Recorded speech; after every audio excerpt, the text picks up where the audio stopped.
1 al verso 10. Vamos a leerlo de manera alternada.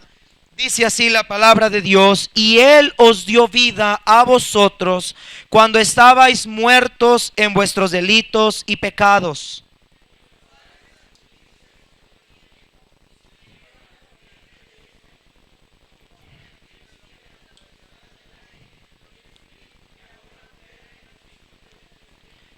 Entre los cuales también todos nosotros vivimos en otro tiempo, en los deseos de nuestra carne, haciendo la voluntad de la carne y de los pensamientos, y éramos por naturaleza hijos de ira, lo mismo que los demás.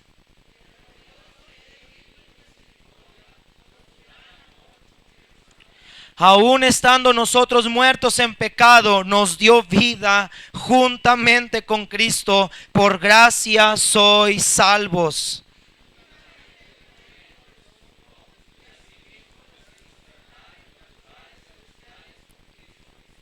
Para mostrar en los siglos venideros las abundantes riquezas de su gracia en su bondad para con nosotros en Cristo Jesús.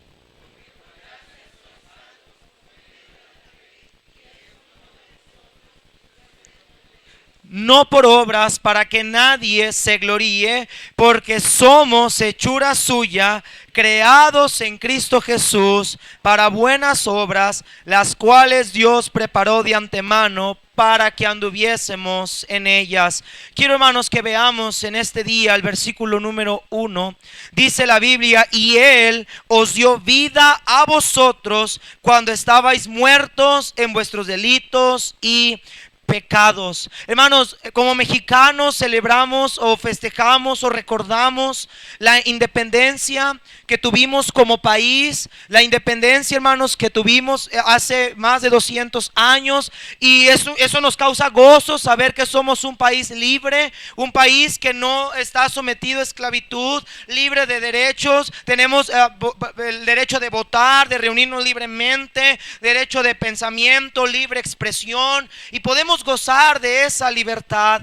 Pero, hermanos amados, déjenme decirle una cosa: esa libertad no serviría de nada si Cristo no nos hubiese dado vida cuando estábamos muertos en vuestros delitos y pecados. Él nos dio vida a vosotros, hermanos. Él nos dio una razón de ser, Él nos dio una razón de existir. Y sí, tal vez podemos como cristianos gritar viva México, pero es mejor, hermanos, entender que tenemos un libertador de nuestras almas, aquel que nos libró de la esclavitud y del yugo del pecado, Cristo Jesús. Por gracia fuimos salvos por medio de la fe, y esto no fue de vosotros, es un don de Dios. Hermanos, quiero en esta tarde hablar del tema: y Él os dio vida a vosotros. Padre, te doy gracias.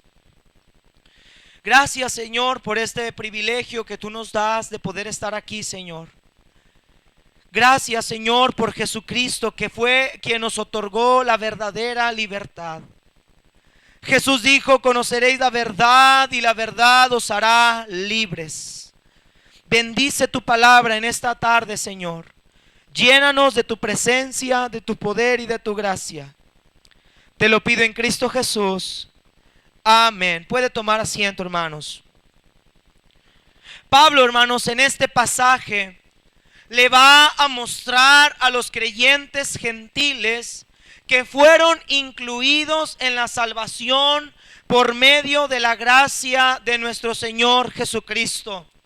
El enfoque, hermanos, del apóstol Pablo es mostrarnos cómo Dios, por medio de su gracia y a través de Jesucristo, nos dio la salvación de nuestra alma, y que nosotros como creyentes, hermanos, podamos apreciar y valorar la salvación que Él nos ha dado. Hermano querido, escúcheme: ninguno de nosotros merecía la salvación. Ninguno de nosotros podía tener vida eterna. Hermanos, nosotros estábamos ajenos a las promesas y a los pactos de Dios. Usted y yo éramos por naturaleza hijos de ira. Nosotros merecíamos una condenación, pero gracias a Dios que Él nos dio vida a nosotros, nos dio un nombre, nos dio una razón de existir, nos dio, hermanos, una vida cambiada y transformada. Nos sacó de la bajeza y de la vileza del mundo en el que usted y yo estábamos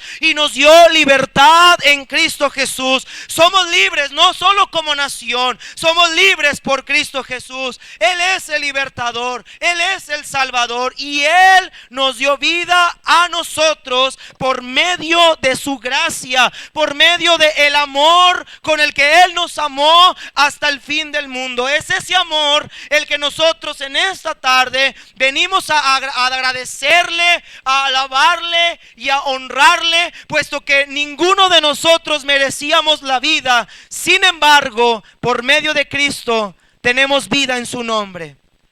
Tenemos libertad, queridos hermanos. Y dice la Biblia, Pablo dice, Él os dio vida a vosotros. Ahora, quiero enfocar este mensaje en 3 puntos diferentes.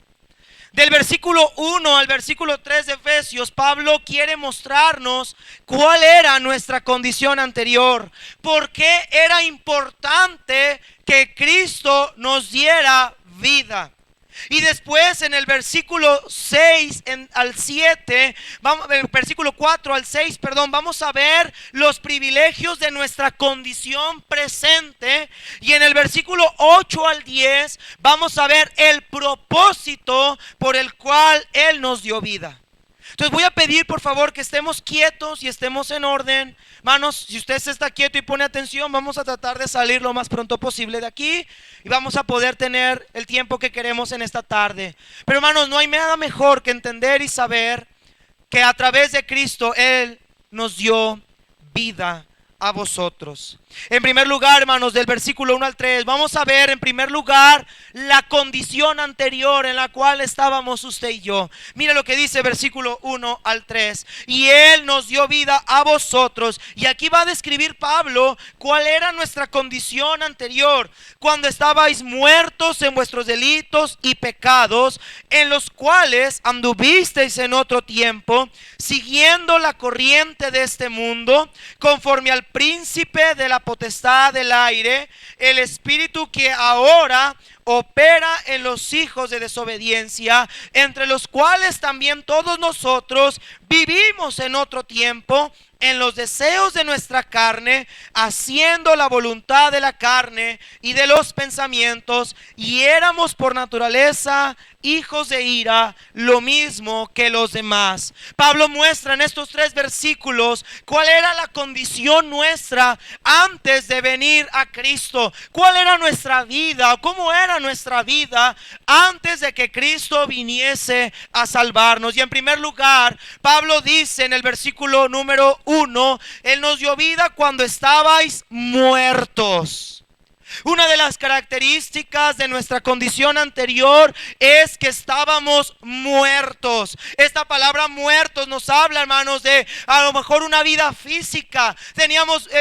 Estábamos vivos o estamos vivos físicamente, pero espiritualmente estábamos muertos. Éramos un cadáver vivo. No teníamos la presencia de Dios, no teníamos su gracia, éramos incapaces de cumplir con la ley de Dios. Según la palabra de Dios, una persona que estaba muerta era aquella que no puede vivir base a los argumentos ni conformarse bajo la ley de Dios. Un muerto sin Cristo es insensible. Un muerto sin Cristo es inmóvil en cuanto a la fe. Un muerto sin Cristo, su mente está llena de tinieblas. Un muerto sin Cristo es alguien que no puede someterse a vivir la vida que Dios le agrada. Querido hermano, nosotros estábamos muertos. Nosotros no teníamos esperanza, no teníamos opción. Éramos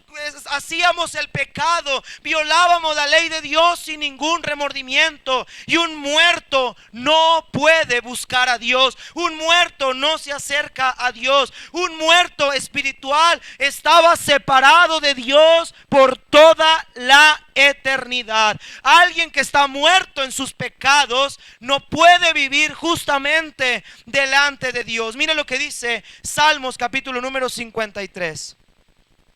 Salmos 53.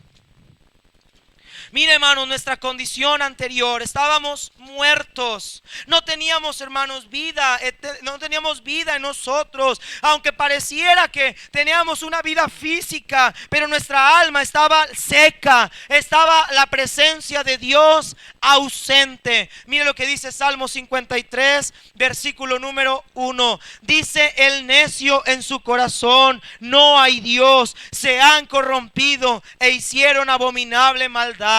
No hay quien haga el bien. Dios miró desde los cielos sobre los hijos de los hombres para ver si había algún entendido que buscara a Dios. Cada uno se había vuelto atrás. Todos se habían corrompido. No hay quien haga lo bueno. ¿Qué dice, hermanos? No hay ni aún uno. Hermanos, cuando estábamos muertos, no había en nosotros la capacidad de hacer el bien. Dice el versículo 1: no hay quien haga el bien. Hermanos, hay gente que puede ser muy moral. Hay gente que puede tener una actitud o un comportamiento decente, pero ante Dios nosotros somos pecadores. Ante Dios éramos delincuentes. Ante Dios éramos infractores de la ley. No podíamos vivir ni someternos a la ley de Dios. Y Dios miró desde los cielos para ver si había algún entendido que buscara a Dios. Pero dice la Biblia: no hay quien haga lo bueno, no hay ni aún uno. Queridos hermanos, nosotros estábamos muertos. No teníamos vida, hermanos. Era una vida llena de miseria. Era una vida vacía y hueca. Era una vida, queridos hermanos, donde lo único que nos guiaba era nuestra naturaleza pecaminosa. Y mire, querido hermano, los muertos sin Cristo se han degradado más. El hombre se ha hecho más perverso. La mente del hombre se ha hecho más, hermanos, más inmoral cada vez. Hoy en día han permitido cosas que hace años no habían permitido. Hoy el hombre quiere vivir sin reglas, quiere vivir sin Dios en el mundo. Y hermanos, ¿qué podemos esperar de alguien que está muerto en sus pecados? Una persona que está muerta no tiene el deseo de buscar a Dios. Tú puedes hablarle a un muerto, podrás pellizcarlo, podrás tocarlo, pero ese muerto no se va a levantar. Dice la Biblia: porque la paga del pecado es muerte. La Biblia, cuando nos habla de que estábamos muertos, nos hace un énfasis de que estábamos separados de Dios por toda la eternidad. Cuando Adán y Eva pecaron en ese huerto de Edén, dice la Biblia que Dios los echó del huerto. Ahora, Dios no los echó de un lugar físico, Dios los echó de su presencia. Y ahora el hombre está lejos de Dios, separado de Dios por toda la eternidad. Una persona que está muerta espiritualmente no invoca a Dios. Mira lo que dice Salmo 53, 4. Dice: no tienen conocimiento todos los que hacen iniquidad, que devoran a mi pueblo como si comiesen pan. ¿Y qué dice, hermanos? Y a Dios, ¿qué? No invocan. Hermanos, en nuestra muerte espiritual, hermanos, realmente, mire, vamos a ser sinceros, nosotros no buscábamos a Dios. Cuando estábamos en vuestros delitos y pecados, ninguno de nosotros tenía sed de Dios. Hemos escuchado testimonios, hemos visto aún en nuestra propia vida que muchas de las veces en lo que había en nosotros era rebeldía, lo que había en nosotros era negación. Hermanos, mire, si la gente quisiera y tuviera hambre y sed de Dios, buscarían al Señor, pero el hombre no busca a Dios. El hombre busca a Dios cuando hay problemas, pero no busca a Dios porque le ame. Porque un hombre que está muerto en pecado no puede amar a Dios. ¿Cómo va a amar a aquel al cual no conoce? Dice Primera de Corintios 2:14 que para el hombre natural las cosas del Espíritu son para él locura. Hermanos queridos, nosotros estábamos muertos. No teníamos futuro ni esperanza. Nuestra vida estaba destinada a seguir la corriente como la de este mundo. Hermanos, déjenme decirle una cosa. La Biblia dice que ese muerto espiritual, Apocalipsis 21:8 dice: los cobardes, los incrédulos, abominables, homicidas, fornicarios, hechiceros, mentirosos, idólatras, tendrán su parte en el lago que arde con fuego y azufre, que es la muerte segunda. El hombre muerto sin Cristo se dirige a una condenación eterna. Y nosotros estábamos ahí. Pablo dice en Efesios 2, Él os dio vida cuando nosotros estábamos muertos. Fue por gracia, fue por misericordia de Él, fue por su amor que puso sus ojos en ustedes que están sentados aquí y nos ha salvado por medio de su Hijo. Y Él os dio vida cuando estabais muertos. Pero mire, hermanos, vamos a Efesios 2. Pablo nos dice también que estábamos muertos, pero mire el versículo 1. Y Él os dio vida a vosotros cuando estabais muertos. Mire lo que dice ahí: en vuestros delitos y pecados.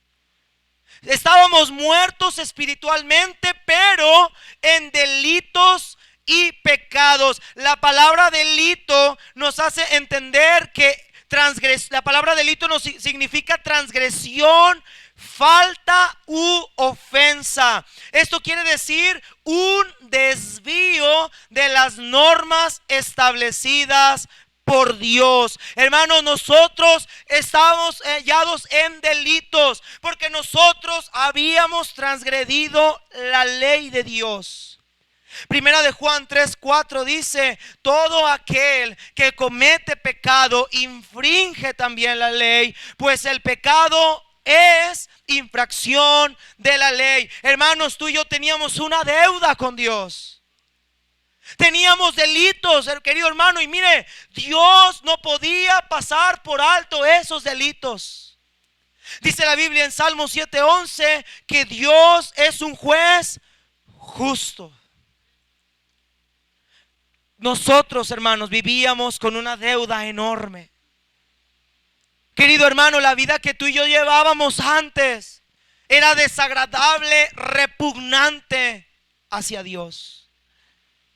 Y dice la Biblia que no solo estábamos muertos en vuestros delitos, dice pecados. Cuando hablamos de pecados, estamos hablando, hermanos, de transgredir voluntariamente la palabra de Dios. Hermanos, estábamos alejados de Dios. Mire lo que dice ahí en Tito 1:15. Mire Tito 1:15. Tito capítulo 1 versículo 15.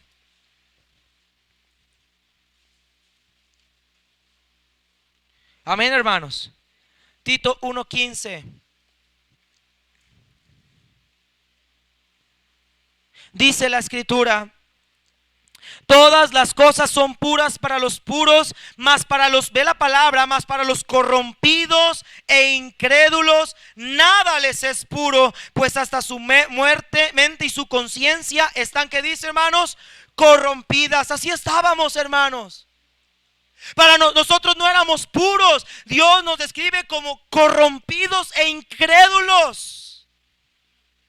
El hombre, por los años y las edades, han tratado de negar la existencia de un Dios santo.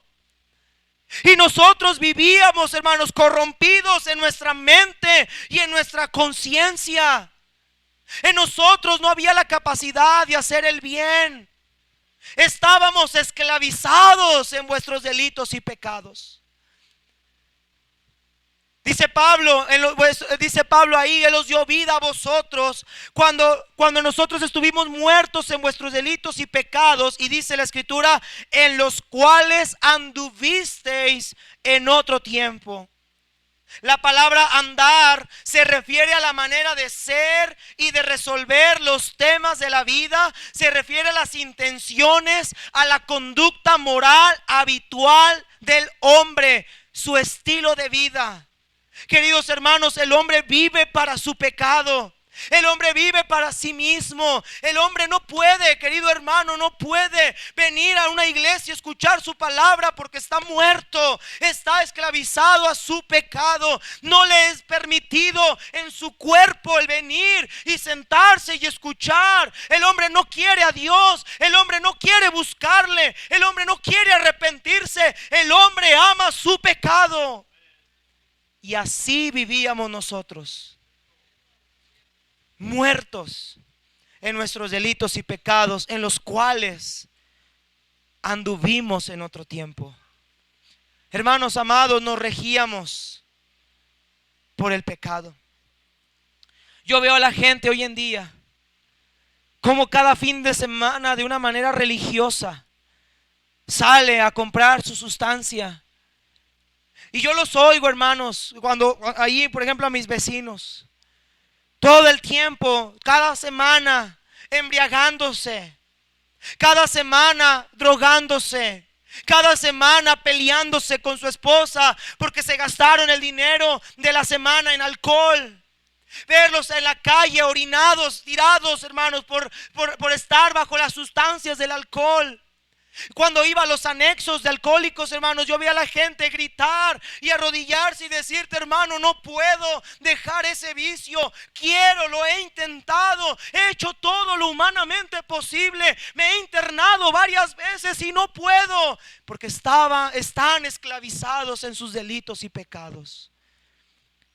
Así estábamos, queridos hermanos, pero mire, pero Él nos dio vida. Él nos dio vida. Y dice la palabra de Dios, hermanos amados, que Cristo Jesús vino para hacernos libres. Jesús dijo: conocerán la verdad y la verdad los hará libres. Pero no solo nos encontrábamos bajo la esclavitud de nuestros delitos y pecados. Mire Efesios 2, versículo 1. Hermanos, mantenga su Biblia, un separador ahí en Efesios 2. No ponga un separador o algo ahí, porque todo el pasaje, todo el mensaje está aquí. Dice la escritura: y Él nos dio vida a nosotros cuando estábamos muertos en vuestros delitos y pecados. Mira esto: en los cuales anduvisteis en otro tiempo. Mira de qué más éramos esclavos, siguiendo la corriente, que dice, hermanos, de este mundo. Hermanos, seguíamos la corriente de este mundo. La palabra mundo en la Biblia no se refiere al globo terráqueo, no se refiere al planeta. La palabra griega se refiere al sistema actual del mundo, sus modas, su moral, su conducta, sus creencias, sus filosofías, sus maneras de pensar, sus maneras de razonar, sus maneras de actuar. Así vivíamos bajo la esclavitud de la corriente de este mundo. Cuando hablamos de corriente, hablamos de una fuerte tempestad, de unas olas tan grandes que arrastran cualquier cosa, guiándolo por donde Él quiere. Y al final, en esos corrientes tan grandes, hay grandes y enormes precipicios que llevan a un vacío.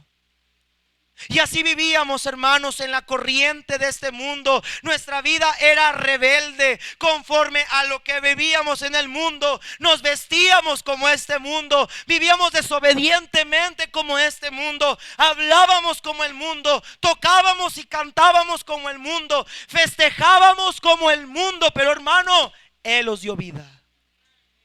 Ya no deberíamos de vivir a la corriente de este mundo. Cristo Jesús nos libertó de eso. El mundo hoy en día se deja llevar por lo que ve en la televisión, por lo que escucha en las redes sociales. Hoy en día el homosexualismo es legal para el hombre, pero a Dios es ilegal. Para el hombre el legalizar la marihuana es normal, para Dios es pecado. Para el hombre legalizar la unión libre y pensar que eso es correcto, para Dios es fornicación. Porque Dios no se actualiza al sistema de este mundo. Pero así vivíamos, hermanos, conforme a la corriente de este mundo. Éramos esclavos del mundo. Juan nos dice a los creyentes: no améis al mundo ni las cosas que están en el mundo. Si alguno ama al mundo, el amor del Padre no está en él. Oh almas adúlteras, Santiago claramente dice: almas adúlteras, ¿cómo podéis tener amistad con el mundo? El que quiera ser amigo del mundo se constituye enemigo de Dios. Santiago dice claramente: el que es amigo del mundo es un enemigo de Dios. Así éramos nosotros. Pero también, hermanos, nos encontrábamos no solamente bajo la esclavitud de nuestros delitos y pecados, ni bajo la esclavitud de la corriente del mundo. Mira el versículo 2. En los cuales anduvisteis en otro tiempo, siguiendo la corriente de este mundo, conforme al príncipe de la potestad, ¿qué dice? Del aire. En segundo lugar, nos encontrábamos bajo la esclavitud del gobierno del príncipe de la potestad del mundo. ¿Quién es ese, hermanos? Satanás. Seguíamos la corriente del mundo y lo hacíamos de acuerdo al príncipe de este mundo. La palabra que Pablo usa, príncipe, nos habla de un gobernante o magistrado. Segunda de Corintios 4:4 dice que Satanás es el Dios de este siglo y ha cegado el entendimiento de los incrédulos. Queridos hermanos, Satanás tiene un poder sobrehumano y que es más grande y más fuerte que cualquier ser humano, y ha dominado y ha controlado y ha influido y ha tentado al hombre. Fue por Satanás que el pecado entró al mundo. Fue por Satanás, hermanos, y su tentación que Adán y Eva no conformaron a la ley de Dios. Y dice Romanos 5:12: por tanto, como el pecado entró al mundo por un hombre, y por el pecado la muerte, así la muerte pasó a todos los hombres, por cuanto todos pecaron. Jesús le dijo a los fariseos: vosotros sois de vuestro padre el diablo, porque las obras de vuestro padre queréis hacer. Hermanos queridos, suena feo, pero es la verdad. Éramos hijos del diablo. Hacíamos las obras de él, mentíamos como él, defraudábamos como él. Hermanos, la Biblia dice: el ladrón no vino más que para matar, hurtar y destruir. Y yo pregunto, ¿que no es esa la situación actual de nuestra ciudad? ¿Que no es esa la situación actual de nuestro país? Una vida llena de hurtos, engaños, avaricia. El hombre busca autoridad, el hombre busca ser igual a Dios o mejor que Dios. ¿De quién cree que es esa mente, querido hermano? Del diablo. Seguíamos la corriente del mundo conforme al príncipe de la potestad del aire. No debemos ignorar, como dijo Pablo en Efesios, porque no tenemos lucha contra sangre y carne, sino contra principados, contra potestades, contra los gobernadores de las tinieblas de este siglo, contra huestes espirituales de maldad en las regiones celestes. Dios es real, pero también Satanás lo es. Y él es el que opera y trabaja en la mente del hombre. Él es el que aconseja al hombre a no buscar a Dios. Él es el que aconseja al joven y a la señorita a alejarse de los caminos, a ignorar la palabra de Dios. Él es el tentador, él es el acusador, él es el mentiroso. No hay verdad en él, dijo Cristo. Cuando habla mentira, habla de lo suyo. Su boca no puede hablar verdad. Satanás le dijo a Adán y a Eva: no moriréis. Si comes de ese huerto no vas a morir. Y el hombre murió. Nosotros vivíamos, hermanos, bajo la dirección y la tutela del diablo. Y dice la Biblia que estos espíritus, dice ahí el versículo 2, conforme al príncipe de la potestad del aire, el espíritu que ahora opera en los hijos de desobediencia. Esa palabra operar quiere decir obrar desde el interior. Satanás ha obrado en el interior del hombre caído. Satanás ha obrado en el interior y en el espíritu del hombre para alejarlo más de Dios. Hermano, Satanás sabe que él está condenado, pero busca siempre llevar a todos aquellos juntamente con él a ese castigo eterno. Pero lo que más me da tristeza no es la influencia de Satanás en el mundo, sino la influencia de Satanás entre los cristianos. ¿Cómo como padres permitimos a nuestros hijos que abran puertas al diablo en cuanto a la música, en cuanto a las películas que dejamos que vean, o juegos que pueden dañar y afectar el alma de nuestros hijos? ¿Cómo cristianos le abren la puerta a un mundo de maldad en las regiones celestes sin darnos cuenta que nuestra batalla no es con una persona física, sino es con un ser que no podemos mirar? Nuestra batalla no es contra sangre y carne, sino contra principados y potestades. Me acuerdo, hermanos, ustedes se acuerdan muy bien porque lo mandé en el grupo. Creo que fue en abril cuando empezaba lo de la pandemia. Y ya llevaba 2 semanas mi hijo que no podía dormir. 2 semanas tenía batallando para dormir, que tenía miedo en la noche. Mi esposa y yo nos poníamos a orar con él y a platicar por qué tiene tanto miedo. Hasta que un día, hermanos, una noche, mi hijo lloró tanto porque no se quería ir a dormir solo y hablamos con él. Le preguntamos qué pasó. Inmediatamente me dio una respuesta que jamás pensé que un niño de 5 años pudiera decir. Él dijo: no quiero dormir, tengo miedo, porque Satanás me dice que yo soy un mal niño y que me voy a ir al infierno. Yo tratando todavía incrédulamente de rascar y preguntarle: dime quién te dijo eso. Pensando si algún joven o algún maestro, alguna persona pudo haberle dicho algo de esa manera, y él se quedó con esa idea.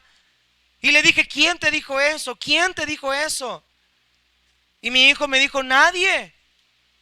Él me habla en la mente, aquí siento que me habla en el oído. Y yo me acuerdo que lo mandé al grupo de la iglesia y les dije: hermanos, oren por hijo. Estamos pasando un tiempo difícil. Hermanos, 2 semanas. No poder dormir, llorar, levantarse en las madrugadas asustado, meterse a nuestra cama. Hermanos, Satanás, la batalla espiritual es real. Y no porque somos hijos de Dios quiere decir que Él no va a venir a atacarnos.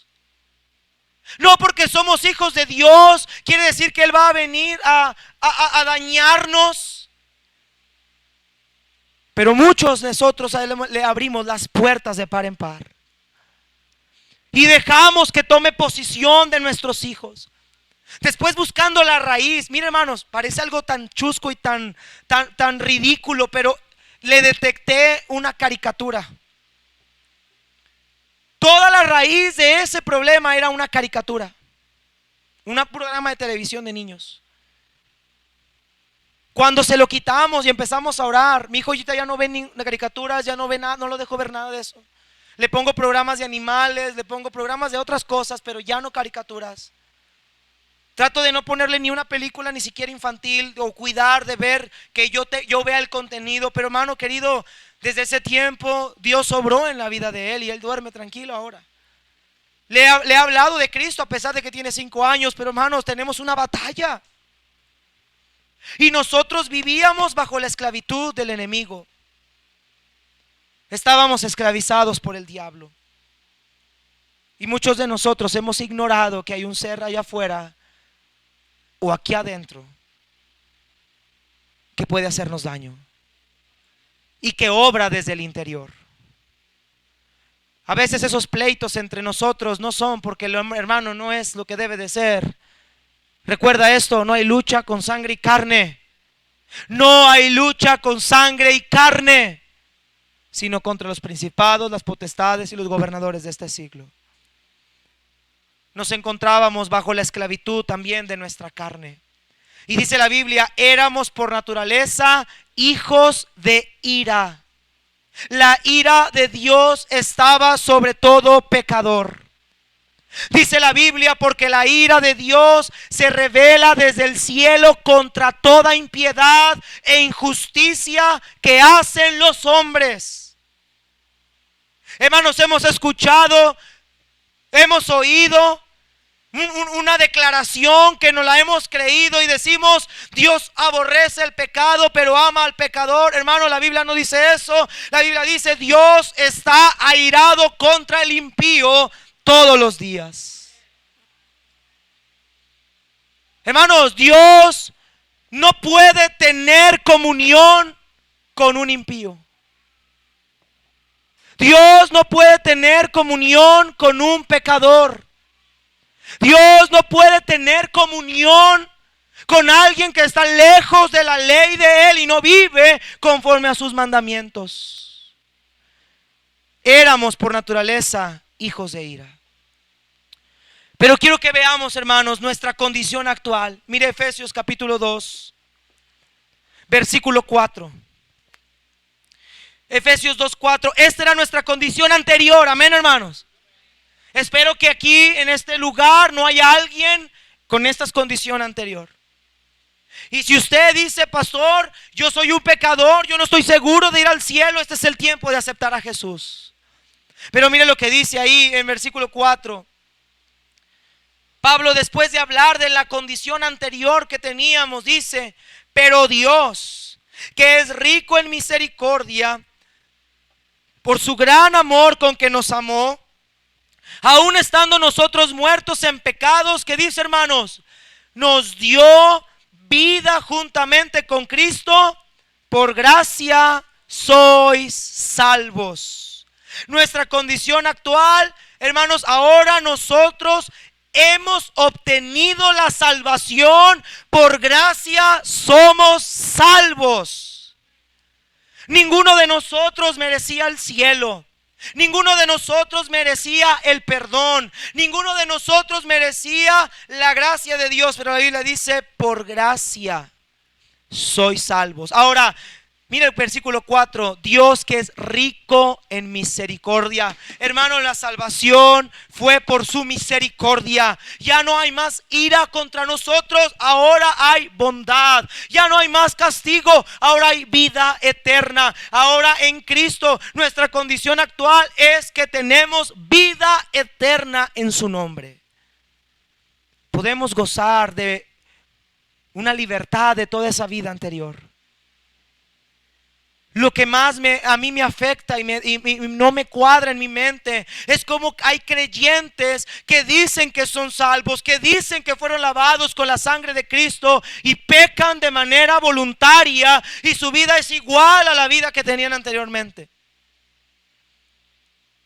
Querido hermano, mire, la Biblia no puede ser alterada y la Biblia es veraz. Y si hay alguien que vive en pecado y sigue sumergido en sus delitos y pecados, hay dos opciones. En primer lugar, nunca fue salvo realmente. Nunca ha conocido la gracia de Cristo todavía. O está tan frío que no se alcanza a ver la calidad de vida que hoy en este momento lleva. Yo solamente una cosa sí le digo y se lo he dicho a los jóvenes. Una oración de fe simple no puede salvar a un pecador. Tiene que haber arrepentimiento en él. Pablo por eso dice, en esto vivíais en otro tiempo. Ahora fuimos lavados por la sangre de Cristo. Ahora, ¿cuál es nuestra condición en Cristo? Mire lo que dice el versículo 4. Pero Dios, que es rico en misericordia, por su, ¿qué dice, hermanos? Por su gran amor con que nos amó.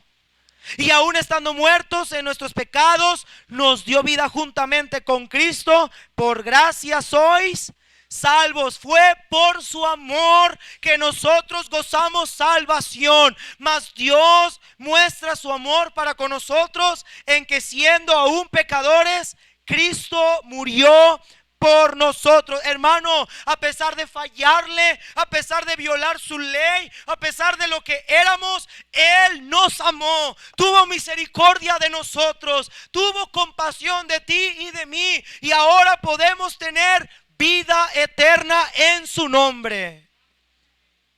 El amor de Dios es indescriptible. El amor de Dios es inexplicable. Por eso el apóstol Juan dice: porque de tal manera amó Dios al mundo. Dios no te salvó porque eras especial. Dios no te salvó porque eres importante. Dios nos salvó por gracia.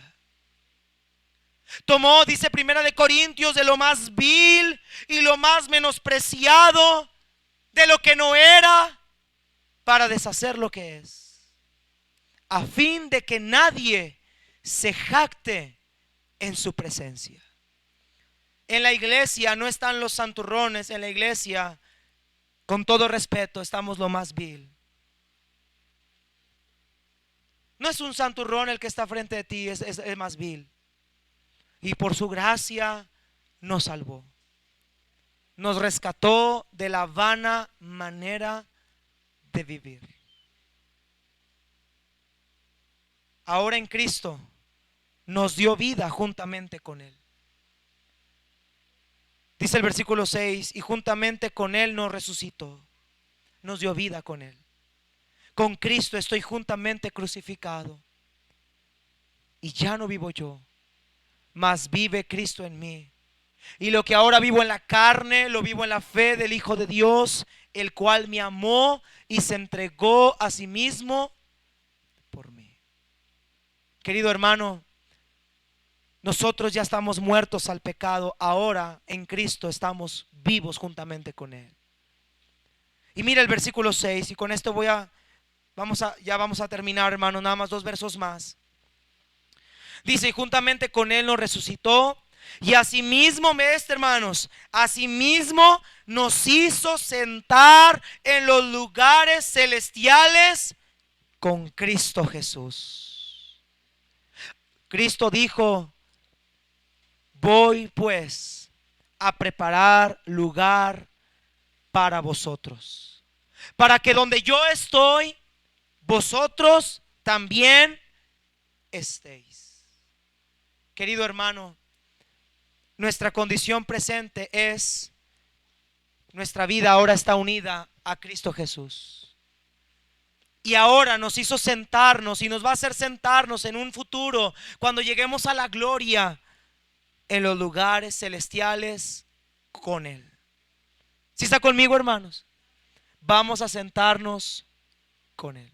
Ahora, ¿por qué Dios nos salvó? ¿Cuál fue el propósito? Versículo 10. Porque somos hechura suya, creados en Cristo Jesús. ¿Para qué dice, hermanos? Para buenas obras, las cuales Dios preparó de antemano. ¿Para qué? Dios nos salvó para mostrar y reflejar a su santo Hijo Jesús. Fuimos salvados con un propósito: cumplir con buenas obras, vivir una vida justa y recta delante de Él sin pecado. Ahora el creyente ya no debe de vivir en la vida antigua. Ahora el creyente debe de vivir en santidad, en justicia, en integridad delante de Dios. Nos salvó para buenas obras. Hermanos amados, en ti y en mí debería de haber y debe haber un cambio. Y si no lo hay, entonces no hay vida en vosotros. Si no hay un cambio, y si seguimos en rebeldía, haciendo lo que yo creo que está bien, viviendo como yo creo que está bien, violando la ley de Dios, entonces muchos de nosotros no hemos sufrido la vida eterna. Seguimos muertos. ¿Sabe por qué muertos? Porque un muerto no puede obedecer la ley de Dios. Solo los hijos de Dios pueden obedecer su palabra. Mis ovejas oyen mi voz. Yo las conozco y ellas me siguen. Pregunta: ¿son hijos de Dios? Y si lo somos, y si realmente tú eres un hijo de Dios, dale gracias a Jesucristo por lo que Él hizo en ti, porque no merecíamos nada. Lo que tenemos, lo tenemos por gracia. Él os dio vida a vosotros. Señor, te damos gracias